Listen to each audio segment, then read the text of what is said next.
ایک مرتبہ اس کی زوجہ نے کہا کہ مجھے بھی آقا کی زیارت کے لیے لے چلو. کہا کہ میرے پاس تم جانتی ہو استطاعت نہیں, سفر خرچ نہیں ہے, کیسے جاؤں, کیسے لے جاؤں, میں شرمندہ ہوں. کہا نہیں ایسا کرو, میرے جتنے زیورات ہیں میں دیتی ہوں, اسے بیچ دو. اگر یہ زیورات بیچ کر جو کچھ پیسہ آتا ہے اس سے زیادہ سفر مہیا ہو جائے تو مجھے آقا کی زیارت پر لے چلو. وہ مومن مجبور ہوا, اس نے اپنی بیوی کے تمام زیورات, زیادہ سفر فراہم ہو گیا کہ وہ بیوی کو لے کر مدینے روانہ ہوا.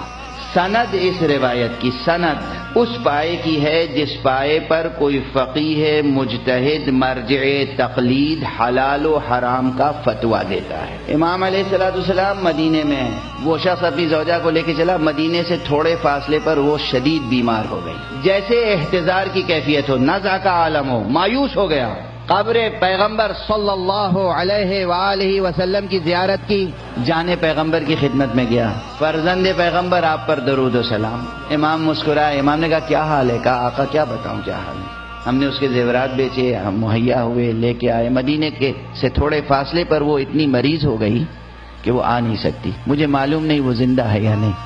امام مسکرائے. کہا جاؤ, وہ صحت مند ہے, اس کے پاس فلاں نامی عورت موجود ہے جو اسے غذا کھلا رہی ہے اور یہ غذا کھلا رہی ہے, جاؤ اسے لے کر آؤ ہماری زیارت کے لیے. یہ شخص وہاں سے چلا آیا. جملہ سنیے گا روایت کا, یاد رکھیے گا کہ آپ کو کیسے امام اللہ نے عطا کیے ہیں.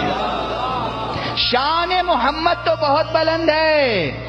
یہ فرزند محمد عربی کی بات کر رہا ہوں, امام جعفر صادق علیہ السلام.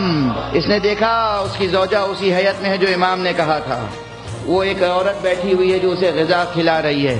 اس نے پوچھا کیا کیفیت تھی, کیا ہوا, یہ تغیر, یہ تبدل, یہ صحت, یہ چہرے پہ نور و بشاشت. کہا تمہیں معلوم نہیں, ملک الموت آ گئے تھے. ایک شخص آئے وہاں پر جو اس طرح کا عمامہ پہنے تھے, ایسا لباس پہنے تھے. وہ بتاتی جا رہی تھی اور اس کے سامنے امام کا چہرہ آتا جا رہا تھا. کہا انہوں نے ملک الموت سے کہا کیا تم کو اللہ نے ہماری اطاعت کا حکم نہیں دیا ہے؟ اس نے کہا فرزند رسول آپ حجت حق ہیں, ہمیں اطاعت کا حکم دیا گیا ہے. کہا ہم نے 20 سال عمر اس کو عطا کی, واپس جاؤ. اس کے بعد اس زوجہ کو لے کے گیا وہ شخص مدینے.